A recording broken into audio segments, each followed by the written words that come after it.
boshlash, qaror qabul qilish decision makingning ikkinchi qismini boshladik.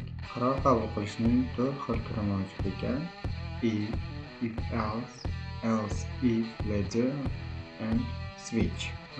Bularni hozir ko'rib chiqamiz. Birinchisi if, qaror qabul qilish. If degani inglizchadan tarjima qiladigan bo'lsak, agar degan ma'noni anglatadi.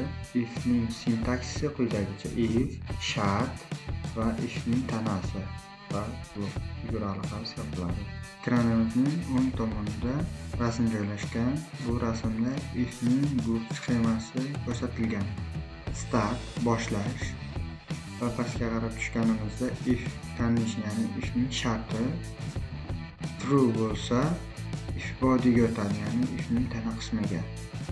False bo'lsa aylanib to'g'ri natijaga chiqarib beradi. Hozir bu narsani amaliyotda o'zimiz sinab ko'ramiz. Va mana dars muhitiga ham yetib oldik.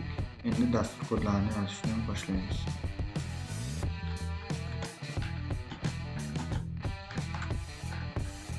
Bundan avval o'zimizga shart qo'ya olsak, berilgan son 10 ga teng bo'lsa 2 ga ko'paytirilsin. Aks holda o'zgarishsiz ekranga chiqsin. Hozir shu masalani ishlaymiz.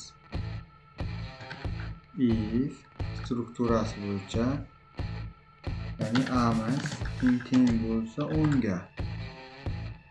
Figurali qavsda a ko'paytiruv 2 ga.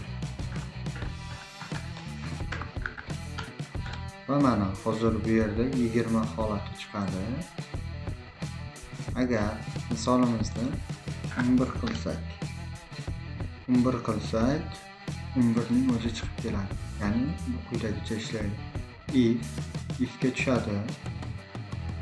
A bilan 10 ni solishtiradi. Agar a ning qiymati 10 bo'lsa, body qismi, ya'ni ifning tana qismiga o'tadi va keyin printga o'tadi. Yo'q, agar amiz 10 ga teng bo'lmasa, ya'ni qaytadida to'g'ri printning o'ziga o'tadi. Ya'ni ifning tana qismi ishlamaydi. Bugungi mavzumiz shundan iborat edi. Xayr, salomat bo'ling.